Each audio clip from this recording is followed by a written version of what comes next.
Ratings agency S&P Global has been vocal about their concerns on South Africa's debt to GDP trajectory. South Africa will soon table its adjusted budget forced by the coronavirus pandemic. Newzroom Africa's business editor Xolani Mbanjwa caught up with Tatonga Rusike, a sovereign analyst at S&P Global, to get a sense of what the ratings agency will be looking out for. We have had the benefit as well of interacting with the government, trying to understand where the gaps are and how things may eventually pan out. So at present, our estimations are in the current fiscal year that we could likely see the fiscal deficit coming into double-digit territory. That is above 10% of GDP, specifically around 13% of GDP. That is our estimate for the fiscal year.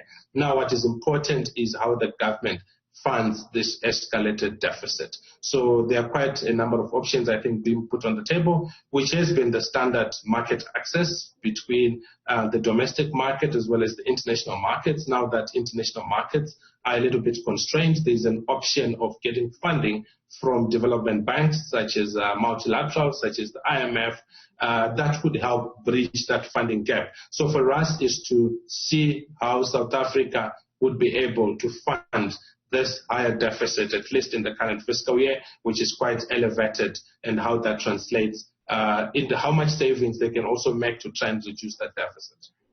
So for S&P Global, it's not a credit negative that South Africa would actually consider going to the likes of the IMF and the World Bank, these institutions that are actually known to actually assert the sovereignty of countries that they give a credit to. So you are not worried about that. What would you be worried about when it comes to approaching the likes of those institutions like the IMF and the World Bank?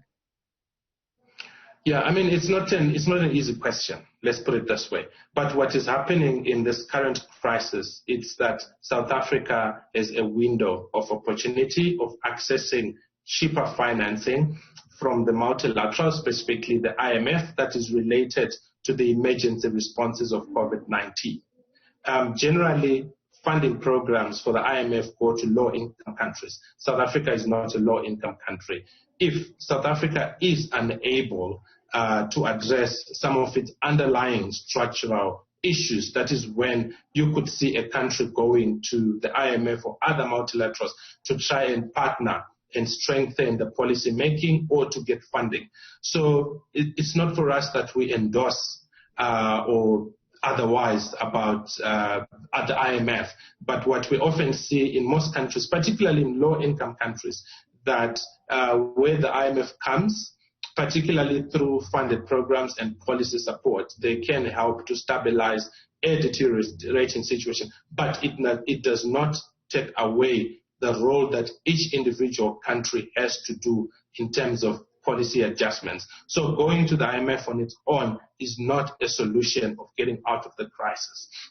It is for the countries themselves to individually implement the challenges that have led them to go into the crisis.